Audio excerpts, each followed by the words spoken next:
இட்லி வச்சு ஒரு டேஸ்டின்னு ஒரு எம்மியான ஒரு மசாலா இட்லி தாங்க பார்க்க போகிறோம். இது வந்து ஈஸியாக ஒரு குயிக்கான ரெசிபி. இது மாதிரி ஈஸியாக ஒரு குயிக்கான ரெசிபி பார்க்க மறக்காம நம்ம சேனல் சப்ஸ்கிரைப் பண்ணி ஃபாலோ பண்ணிக்கோங்க. உங்கள் ஃப்ரெண்ட்ஸ் அண்ட் ஃபேமிலிக்கும் ஷேர் பண்ணுங்கள். நம்ம வீடியோ தேவைப்பட்டால் இது மாதிரி இட்லியே சாப்பிடாதவங்க இருந்தாலும் கண்டிப்பாக இது மாதிரி செஞ்சு கொடுங்க. வேணும்னு சொல்ல மாட்டாங்க. அது மாதிரி ஒரு டேஸ்ட்டான இட்லி தாங்க. இதுக்கு வந்து ஒரு கடாய் எடுத்துக்கிடுங்க.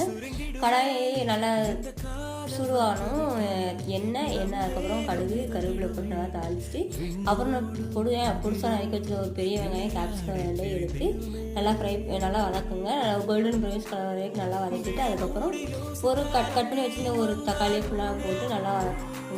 நல்லா வதக்குங்க. வதக்கினதுக்கப்புறம் ஒரு ஸ்பூன் மிளகாய்த்தூள், ஒரு ஸ்பூன் மல்லித்தூள், ஒரு ஸ்பூன் கரம் மசாலா சேர்த்து அப்புறம் உப்பு தேவையான அளவு சேர்த்து நல்லா வதக்கிக்கோங்க.